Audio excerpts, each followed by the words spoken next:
আসসালামু আলাইকুম ভিউয়ার্স, আশা করছি সবাই ভালো আছেন। তো এই হলো আমার সুন্দর ছোট্ট গ্রাম। আসলে আমি গর্ববোধ করি আমার এই গ্রামে জন্ম হয়েছে দেখেন। আ ধান কাটতেছে, এখন ধান কাটার সিজন, এরই ধান কাটার সিজন।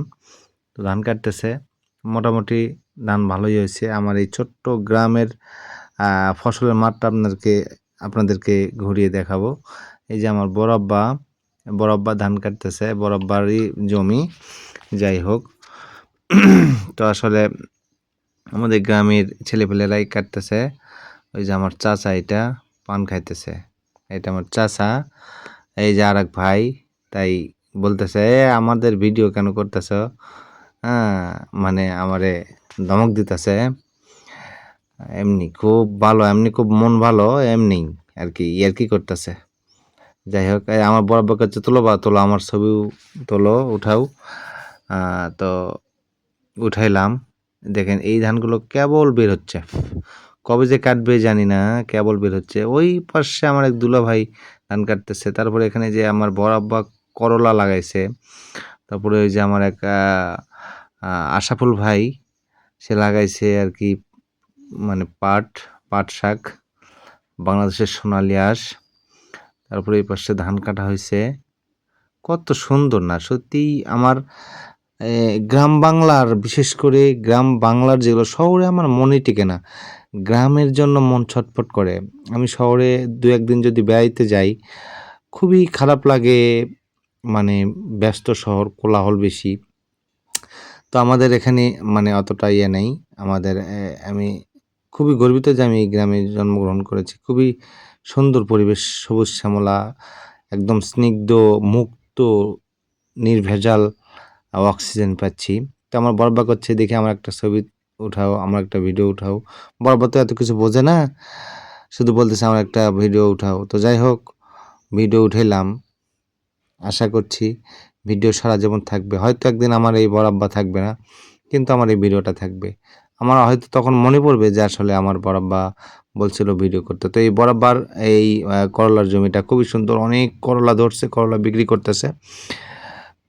মানে একই জমি, ওই পাশে ধান লাগাইছে, এই পাশে করলা। খুবই সুন্দর করলা ধরছে। তারপরে আবার ওই যে কি বলে, বেগুন লাগাইছে, অনেক সুন্দর। তো এটা আমাদের নদীর, মানে গাংনই নদী আছে, সেই নদীর পাশে যাওয়ার রাস্তা এটা। এখানেও অনেক সুন্দর একটা মুহূর্ত দেখলাম। ওই যে আমার এক ভাই, সে কবিরের বাবা, ও আর কি ওইটা যেন কচু, হ্যাঁ, কচু নিড়ানি দিচ্ছে। আর এক জ্যাঠাই, সে মানে গরু ছাইড়া দিছে, ঘাস খাওয়াচ্ছে গরুরে। ওই যে ওই পাশে। আর ওই যে দেখা যাচ্ছে যে ঝোপের মতো, ওইটা আমাদের মেইন আর কি আ জমির ফসলের মাঠ। ওইটা মিডল পয়েন্ট। ওখানে আমার জমি আছে আরকি। তো যাই হোক, এই যে খুঁটিটা দিয়ে চলে গেছে, ও একদম নদীর পাড়ে কয়েকটা বাড়ি আছে। ৫-৭টা বাড়ি হয়েছে নদীর পাড়ে, ওখানে চলে গেছে এই খুঁটি দিয়ে।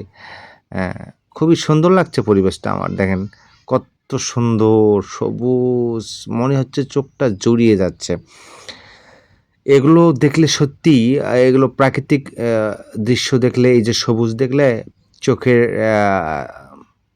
ইমিউনিটি ঠিক থাকে, চোখের পাওয়ার ঠিক থাকে। তো এই যে দেখেন আ পাটের ফসল অনেকটাই বড় হয়ে গেছে। এটা আষাঢ় শ্রাবণ মাসে কাটবে পাট। তখন কেটে আবার নদীতে জাগ জাগ দেবে, মানে একদম ইয়ে করে রাখবে সোনালি আঁশ ছাড়ানোর জন্য। এই যে একটা ভিটামাটি এটা, এই যে বরেন্দ্র, আর এক কথায় অপরূপ দৃশ্য, অপরূপ আমার এই বাংলাদেশ। এই ছোট্ট মেঠো পথের রাস্তা খুবই সুন্দর, এবং কি বলবো, এই যে দেখেন সরু একটা পথ, মেঠো পথ। তো যাইতে দেখি এখানে ওরে অনুপম কলা লাগাইছিল গাছের ভেতরে, তাও ধরছে কয়েকটা। দেখেন কত সুন্দর না? এত সুন্দর দেখতে।